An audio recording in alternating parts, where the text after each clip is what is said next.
Hi friends, welcome to UVC మస్తీ. మన దగ్గర ఎంత టాలెంట్ ఉన్నప్పటికీ ఆవగింజంత అదృష్టం కూడా లేకపోతే అందలం ఎక్కలేము. ఈ మాట ముమ్మాటికి నిజం. ముఖ్యంగా సినిమా తారల విషయంలో ఇది బాగా వర్తిస్తుంది. దీనికి ఉదాహరణగా తేనె మనసులో హీరోయిన్ సంధ్యారాణి గారి జీవితం గురించి చెప్పొచ్చు. బ్యూటీ క్వీన్ గా ఒకప్పుడు బాలీవుడ్ ని ఏలిన హేమమాలిని, అలాగే సౌత్ లో పాపులర్ హీరోయిన్ గా పేరు తెచ్చుకొని రాజకీయాల్లో కూడా చక్రం తిప్పిన జయలలిత లాంటి స్టార్స్ ని కాదని అదృష్ట దేవత సంధ్యారాణి గారిని వరించింది. మొదటి సినిమాలో హీరోయిన్ గా మంచి గుర్తింపు తెచ్చుకున్నారు, కానీ ఆ తర్వాత మాత్రం హీరోయిన్ గా రాణించలేకపోయారు. హాస్య పాత్రలకే పరిమితం కావాల్సి వచ్చింది. కొంతకాలానికి హాస్య పాత్రలకు కూడా దూరం అవ్వాల్సి వచ్చింది. అసలు ఆమె సినీ పరిశ్రమలో రాణించకపోవటానికి కారణాలేంటి? హీరోయిన్ నుండి హాస్య పాత్రలు ఎందుకు చేయాల్సి వచ్చింది? చివరకు పరిశ్రమకు ఎందుకు దూరం అయ్యారు? లాంటి విషయాలన్నింటినీ ఈ వీడియోలో చెప్పుకుందాం. స్కిప్ చేయకుండా వీడియో చివరి వరకు చూడండి ఫ్రెండ్స్. సినిమా పరిశ్రమలో ఇప్పుడంటే ఎటువంటి నటనా అనుభవం లేకపోయినప్పటికీ హీరో హీరోయిన్లుగా పరిచయం అయిపోతున్నారు. కానీ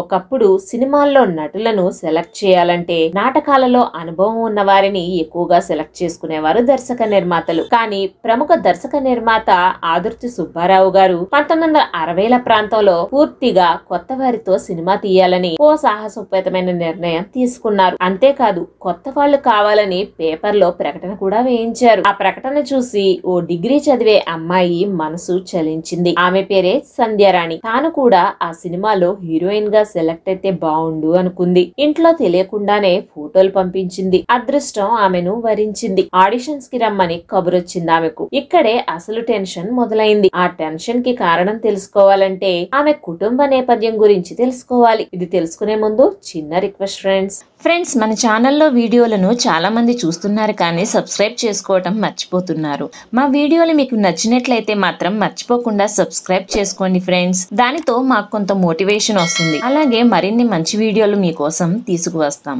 ఫ్రెండ్స్, సంధ్యారాణి గారు తెలుగు అమ్మాయి కాదు. ఈమె ఓ బెంగాలీ. కానీ ఆమె పుట్టక ముందే వారి కుటుంబం విజయవాడకు షిఫ్ట్ అయ్యారు. విజయవాడలో హై స్కూల్ వరకు చదివారు. గుంటూరులో డిగ్రీ చదువుకున్నారు. చిన్నప్పటి నుండి సినిమాలంటే ఆసక్తి ఉండేది. కొత్త సినిమా ఏది రిలీజ్ అయినా తప్పకుండా చూసేవారు ఆమె. చూడడమే కాదు, ఇంటికొచ్చి సినిమాల్లో హీరో హీరోయిన్లను అనుకరిస్తూ నటించేవారు. డిగ్రీ చదివే రోజుల్లో ఓ హిందీ సినిమాలో కొత్త నటీనటులు కావాలని ప్రకటన వస్తే ఇంట్లో తెలియకుండా ఫోటోలు పంపారు. వాళ్ళు రమ్మని రిప్లై ఇచ్చారు. కానీ సినిమాల్లో తన కూతురు నటించడం వాళ్ళ నాన్నగారికి ఇష్టం లేదు. దాంతో వద్దని చెప్పేశారు. కానీ ధైర్యం చేసి మళ్ళీ తేనె మనసులు సినిమాకి కూడా ఇదే రిపీట్ అయింది. దాంతో ఇంట్లో వాళ్ళు ఏమంటారో అని ఆమెకు టెన్షన్ పట్టుకుంది. ధైర్యం చేసి వాళ్ళ నాన్నగారిని ఒప్పించి చెన్నై బయలుదేరింది ఆమె. ఆడిషన్స్ కి జయలలిత, హేమమాలినిలతో చాలా మంది హాజరయ్యారు. వాళ్ళందరినీ కాదని సంధ్యారాణి గారిని, అలాగే మరో హీరోయిన్ గా సుకన్య గారిని సెలెక్ట్ చేశారు ఆదుర్తి గారు. హీరోలుగా కృష్ణాని,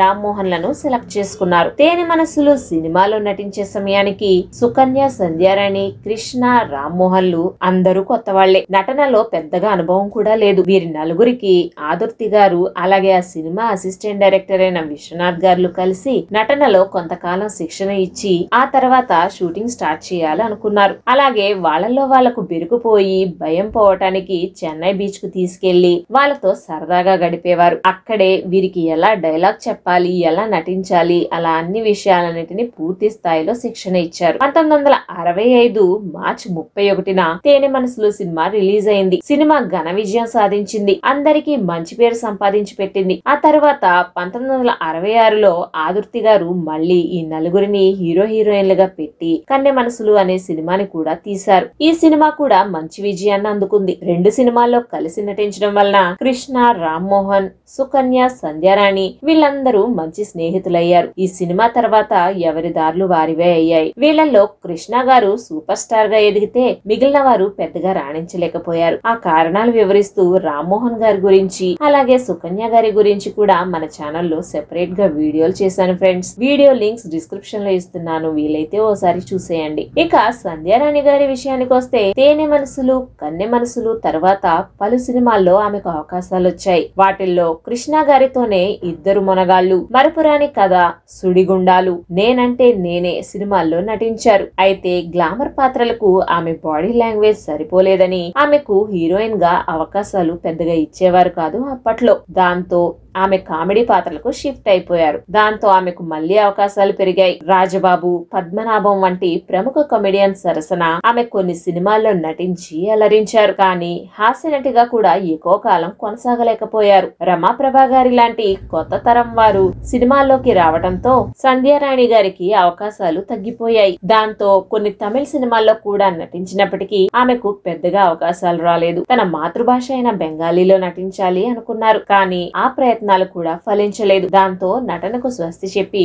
పెళ్లి చేసుకుని కెనడాలో సెటిల్ అయిపోయారు. ఇది ఫ్రెండ్స్ తేనె మనసులో హీరోయిన్ సంధ్యారాణి గారి గురించిన వివరాలు. That's all for this video friends. ఈ వీడియో నచ్చినట్లయితే ఓ లైక్ ఇచ్చి మా ఛానల్ ని సబ్స్క్రైబ్ చేసుకోండి friends. Thanks for watching friends. జై హింద్.